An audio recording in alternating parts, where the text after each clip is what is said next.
SoC MediaTek Helio G96 itu udah rilis dari tengah tahun 2021 lalu. Ya, jadi si suksesornya si G95 generasi sebelumnya dan cukup hype sebagai SoC yang masih pakai 4G di akhir-akhir ini. Dari 2 jutaan sampai 3 jutaan ini sih ya bisa jadi pilihannya. Cuman ya, semenjak si G99 yaitu penerus barunya, apakah G96 itu harus hilang begitu aja? Ya, untuk saat ini sih sebenarnya enggak. Pilihan handphone G99 sebenarnya masih terbatas dan jujur aja gue kesulitan rekomendasiin ke kalian buat chipset G99 karena pastinya ada jebakan kecil nih buat kalian, yaitu soal RAM-nya.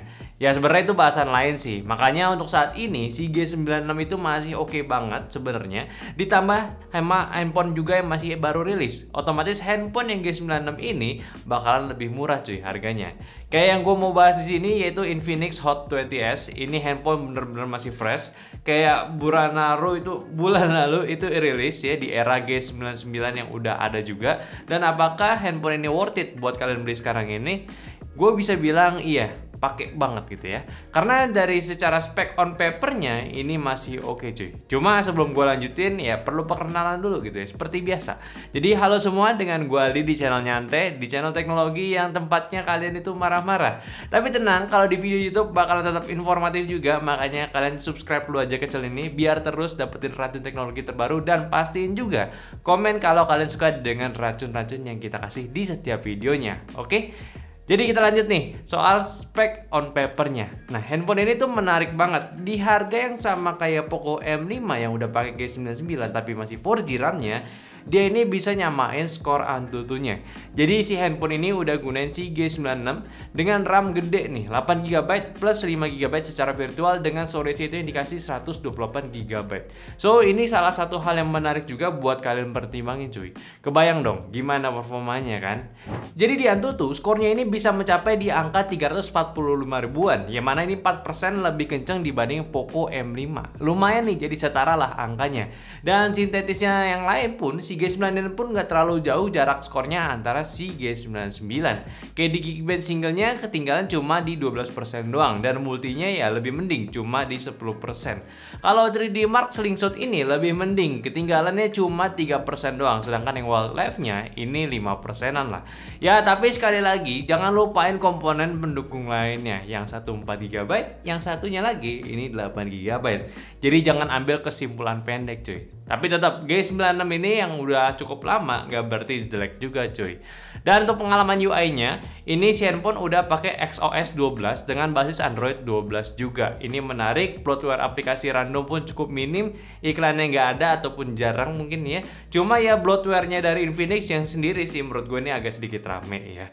Terus kalau kita main game pun ya, pertama di game Genshin Impact, di gamenya pun defaultnya dapat grafik lowest FPS-nya 30 untuk settingannya. Ini menarik ya, FPS-nya bisa stabil, angka 25 sampai 30 FPS-an. Dan kalau kita naikin settingannya ke 60 FPS ya naiknya cuma sampai di 35 FPS doang memang. Jadi ya sweet spotnya di sini ya settingannya ya settingan default, yaitu lowest 30 FPS aja. Kalau untuk fighting scene-nya ataupun combo hero-nya, drop FPS-nya juga paling rendah turun ke 17 FPS aja, dan itu pun langsung balik ke normal lagi. Lumayan. Serta untuk pemakaian baterainya pun handphone ini cukup irit ya. Untuk 15 menit bermain Genshin Impact turun cuma 5% doang. Selanjutnya di game PUBG, defaultnya itu dapat di graphics HD refresh rate high. Performanya bisa stabil di 30 FPS. Tapi kalau mau di crank up FPS-nya masih bisa, di settingan smoothnya itu bisa stabil di 40 FPS cuy. Cuma satu hal, walaupun handphone ini terbilang gede, enak buat bermain banyak jari ya, ini handphonenya masih belum ada gyroscope secara hardware-nya. Jadi kurang rekomen buat teman-teman yang gyro punya nih ya, yang anak gyro maksud gua. Di game FPS lain pun juga nanti berpengaruh. Cuma kalau untuk penggunaan baterai si handphone ini dalam satu match sekitar 20 menitan, ini cuma memakai 7% baterai doang ya. Next, game Apex Legends ini mirip juga kayak PUBG. Defaultnya itu dapat di grafis normal, FPS-nya normal. Itu stabil gameplaynya di 30 FPS-an, dan kalau mau dinaikin lagi masih bisa di grafis smooth. Ini bisa meningkat stabil di 40 FPS cuy. Sedangkan untuk pemakaian baterai ini cuma makan 6%-an dalam sekali match durasi 20 menitan. Kalau di game COD defaultnya ya dapat medium, refresh rate-nya juga medium, lancar juga, bisa dapat di 60 fps kalau di settingan high frame rate-nya. Ini game cukup aman juga dan memakai baterai pun cuma nguras 7% untuk gameplay 25 menitan.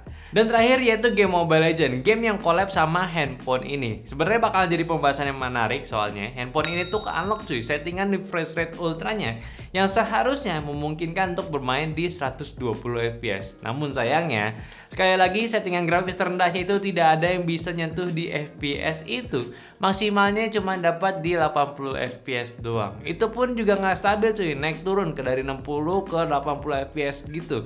Itu pun di settingan grafis high, refresh rate ultra cuy. Kita sarin aja untuk main game di sini, grafisnya smooth dan refresh rate high aja sih. Itu udah cukup banget karena performance-nya bakalan stabil di angka 53 sampai 60 fps yang mana ini lebih aman ya. Nah, kenapa gua saranin untuk seperti itu nih speknya gitu. Nah, sebenarnya sih untuk mengamankan resource si handphonenya aja gitu. Karena kasihan gitu gue liatnya kalau misal performanya naik turunnya itu cukup tinggi dan pastinya nanti juga bakal menguras baterai lebih juga kan. Jadi mending di main FPS yang aman aja gitu ya. Ya, setuju nggak kalian kayak gitu? Jadi secara keseluruhan ya buat handphone di harga 2,4 jutaan ini termasuk handphone yang menarik walaupun ada beberapa catatan di game tertentu cuy. Ya Mobile Legends juga tentunya ya yang sebenarnya agak disayangkan karena ini kan collab sama handphonenya gitu. Jadi ya kirain bakal maksimal tapi ya sebenarnya baik lagi namanya juga G96 ya TTA lah ya. Dan untuk persoalan thermal handphone ini sebenarnya standar si G96 juga yang agak sedikit hangat ketika dimainkan. Dan untungnya di handphone ini hangatnya itu cuma di sekitaran SoC-nya aja. Kalau layar masih aman cuy, masih enak buat dipakainya. Kalau di sisi desain handphone agak unik nih sebenarnya, agak sedikit menyenggol ke masa handphone yang demen banget pamer sama brandnya mereka. Kayak dulu nih, ada Realme tulisan Dear tulipnya gede di bagian belakang, terus Poco juga gede. Nah, sekarang nih dipakai nih sama Infinix, tapi caranya agak sedikit berbeda. Mereka itu pakai lapisan khusus yang bakalan muncul tulisannya. Itu ketika dipakein sinar UV, yaitu ya ada tulisan hotnya gitu. Ya kalau nggak kena cahaya sebenarnya juga kelihatan, cuma masih agak samar-samar aja. Atau kalau lo pengen yang biasa sebenarnya juga ada si handphonenya punya warna lain, oke?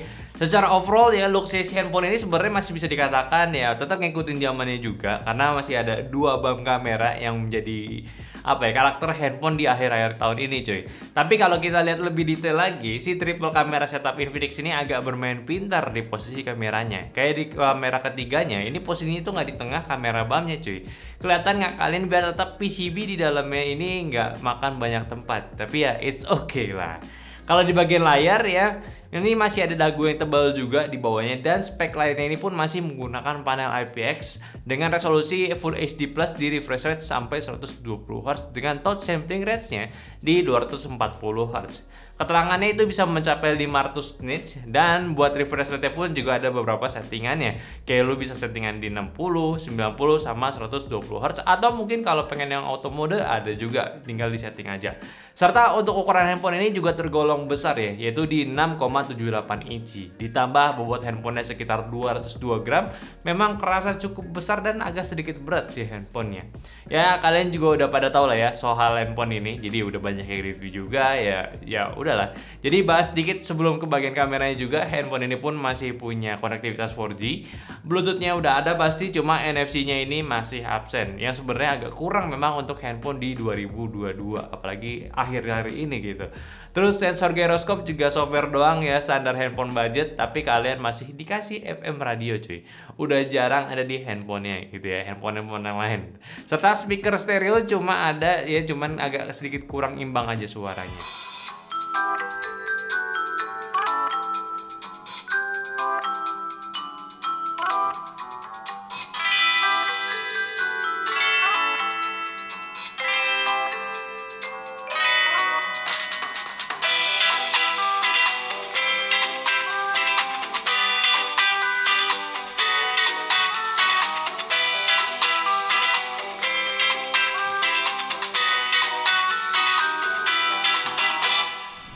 Nah, kalau soal kamera, handphone ini cukup banyak gimmicknya cuy. Dari kameranya punya mode AI cam, nggak ada mode standar. Galerinya itu namanya AI gallery.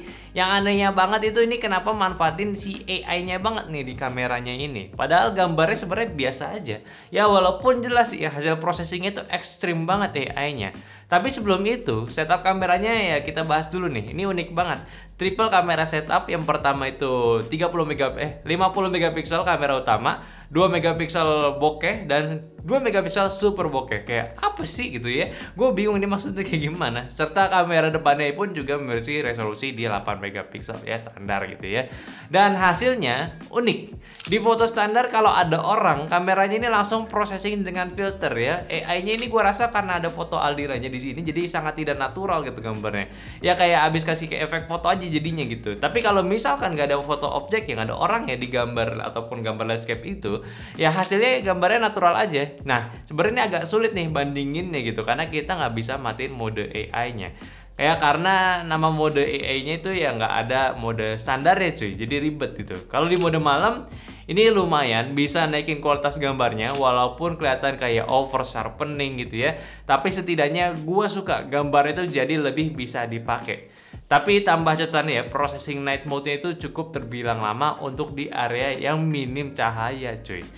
Terus kalau mode portrait ini di modenya tuh mungkin paling mending gua rasa ya, karena AI cam-nya pun otomatis gambarnya bisa diproses dengan AI pula. Bokehnya rapih pula pinggirannya, detailnya masih ada untuk di fotonya. Kalau kamera depan gue suka juga, handphonenya ini bisa menghasilkan yang masih aman banget buat dipakai. Processingnya cukup pinter, dia tahu kalau ada muka di enhance detailnya, jadi lebih baik lagi gambarnya. Kelihatan bedanya kualitas dengan detail antara muka dan juga si bajunya si Gary ini, ya kan? Nah, terus kalau di perekaman video, handphone ini kuat bisa record 2K 30 fps yang menurut gua hasilnya standar aja. Ya dikarenakan kelasan handphone ini memang jarang ada stabilizer juga. Jadi sekedar buat ambil laporan video sih menurut gua masih oke lah ya.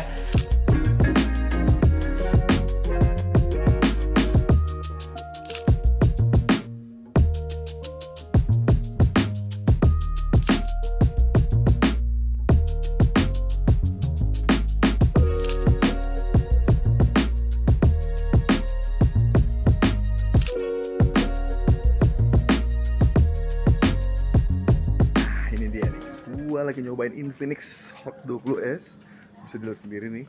So far sih gue lihat sih di previewnya ya, ini oke lah gitu. Gue juga udah ngetes soal mic-nya, ini juga mantep banget. Jadi maksud gue di harga 2 jutaan G96 masih worth it ya.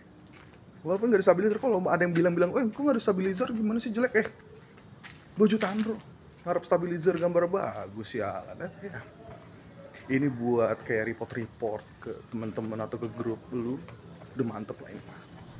Satu kesimpulan gue buat handphone ini soal kameranya ya, biar nggak mislead juga nih ke kalian ya.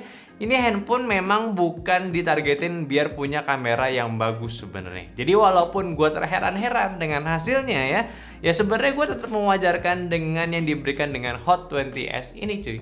Kalau menurut kalian gimana gitu ya soal kamera? Coba komen aja gitu. Selanjutnya sektor baterai, ini handphone punya kapasitas besar yaitu di 5000 mAh dengan pengecasan 18 watt aja. Ya untuk waktu pengecasannya memang lama, membutuhkan waktu 2,5 jam dari 0 ke fullnya lagi. Ya lama banget, cuma ya standar lah untuk handphone seperti ini, ya mending ngecasnya pas lagi tidur aja. Jadi menariknya si handphone ini itu memang paling benar ya, cocok buat main game. Khusus si pengejar handphone RAM gede, storage gede, baterai gede ini bisa banget. Ditambah kalau kalian Mobile Legends player mungkin bisa dapat settingan tinggi yang walaupun ada notes-nya juga ya enak gitu. Lu bisa main pakai lama-lama pakai handphone ini. Cuma satu lagi tambahan ya, kalau lu keterusan mainnya dan baterai lu habis ya charge-nya itu lama men. Tapi sekali lagi di harga segini dengan spek yang didapetin ya, ketimbang lu ambil G99 ragu juga si RAM-nya kecil, mending ya ambil spek kayak gini aja sih. Memang agak downgrade dari segi chipset, tapi secara rata-rata masih sama dan masih aman juga menurut gua. Sama ada beberapa juga yang perlu kalian perhatikan, apalagi kalau kalian suka banget pakai IMEI nih, gua rasa ini agak sedikit deal breaker karena masih belum ada NFC. Jadi kalau kalian ngincer handphone budget buat main game tapi sering jalan-jalan atau kerja naik kereta yang membutuhkan top-upan ya perlu consider ya. Cuma kalau nggak seperlu itu, kayak kerjanya masih naik motor sendiri atau enggak ya jarang pakai money gitu ya. Atau mungkin kalau kalian yang kayak abang-abang ojol ataupun kurir sih, ini menurut gue lebih cocok karena jarang pakai NFC bukan ya. Ya mungkin gitu ya, gue kurang paham. Terus kalau kamera ya standar juga, gue sih nggak expect ada apa aja juga, apalagi ini memang nargetin dari segi pasar itu seorang gamer.